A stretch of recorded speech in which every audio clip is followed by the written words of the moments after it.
What's up, guys? I want to go over a full night vision helmet setup for you.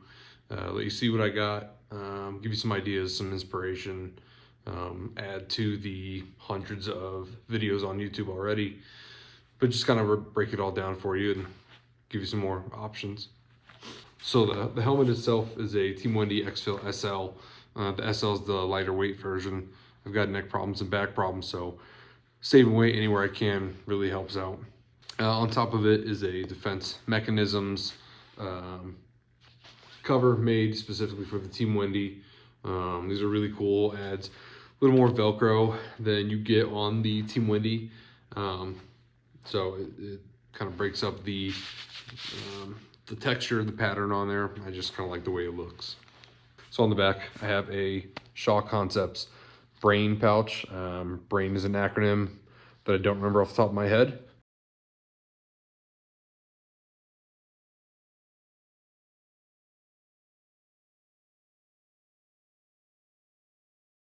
That they have made for it, but it opens up, holds all your stuff. Got counterweights, a couple extra patches in there. Throw gum, candy, batteries, whatever you want in there. Zips up nice, has elastic on the side, so it really stretches well. Obviously Velcro to the back on the inside to attach to the helmet, and then the tie downs on either side. Something cool with this, something I don't use, is that it does come with a tab that I've just run up higher, but it can connect right to the back of there, and they give you bungee to fully go up and secure your nods with. Just above that, just running a strobe, obviously green and IR. I don't really ever need it for anything, but adds a little extra weight to the helmet to really kind of balance it out well. Like the way it looks. It's useful sometimes. We'll use it on the range if we're shooting or out walking or driving or doing whatever you're doing. You need something to let people know where you are. It's nice to have. On this side, on a Theorem, I think it's a Variarc mount. I just got that kind of Velcroed to one of the Velcro panels on the cover here. Obviously has the IR and white light. I don't really need them forward facing, so having it kind of pointed up for the umbrella lighting is pretty useful for what I need. I really don't need it all that often, but when I do, it's nice to have. I would probably look at something, something I can attach to an M-lock, maybe just a dedicated straight up and down. But until then, this works out good because, again, I can just rotate it if I need to go a little more forward. Then, yeah. So the ear protection is just whatever Peltor version doesn't have the down leads. I don't need them for anything.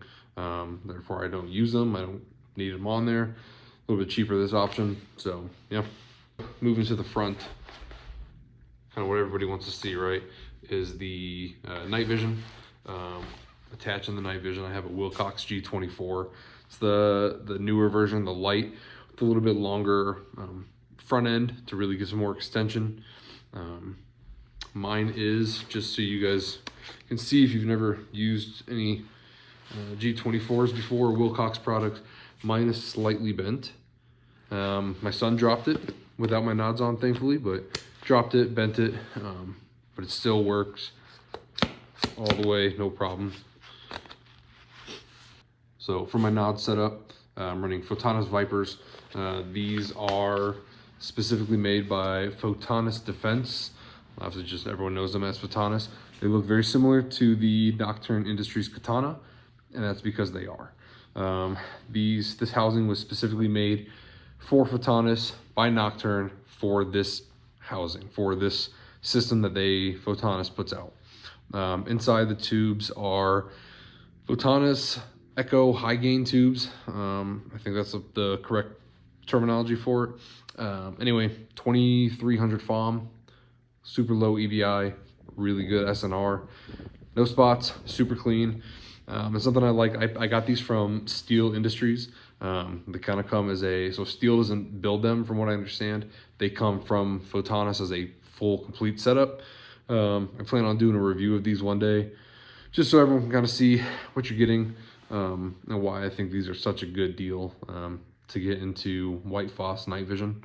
For what it's worth, Photonis, everyone says Gen 2 plus. These are on par with Gen 3, if not better. I have a buddy that got into night vision, L3, high gain, whatever the super gains, dropping 10 grand on a pair of nods. And these are competing, or if not exceeding the expectations on those. So something to look forward to. I'll put out a review on those at some point. On them also running the Amazon irises. So they're just quick if you don't know what the irises do. Fully open, right? You want to set your nods to infinity, you know, focus in the stars. But then everything up close to you is kind of out of focus. It's going to be fuzzy and blurry and all that stuff. When you close the amount of light coming in, you're kind of constricting the image. So you're constricting the light, but it makes the image a lot more clear up close. So that's what these do. You can kind of open them up to, you know, kind of about there. You know, here works, there works, wherever you kind of get them, you'll find them as they're on your face. But kind of helps clear up that image up front.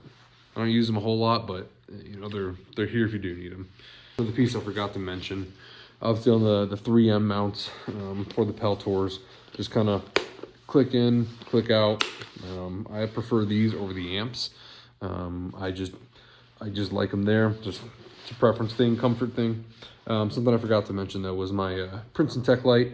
So with Team Wendy's, you can kind of run into some issues where you're not finding as many accessories and products as there are for like an ops core, like the arc rails.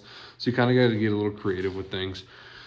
So obviously on this side, you'll see it kind of has like a pick rail.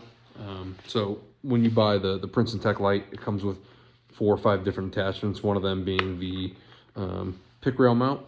Throw that on, screw it in underneath, boom, got yourself a little task light. IR, I don't know if you can see, yeah, so IR there, and then hold it down and you're getting white light. So it's nice to have a little light. And truly, with night vision, if you've never really used it before, that's really all you need. When you start getting into these super bright, you know, crazy lights, like the vampire lights, it becomes a little bit overwhelming. Kind of really blur the images out a little bit, but it helps. Everything helps when you need it. So, all right. So inside the helmet, I'm running the 4D pads. A little bit of a mixture of pads. My head's an odd shape, but I got the big brow pad up front. A couple of the other ones right in here, but then I run the standard kind of Team Wendy stuff you get in the back. Throw in a couple extra random ones I have. The point is, make your helmet yours, make it comfortable, find where it's comfortable. You know, everything's gonna feel a little bit different, a little bit weird.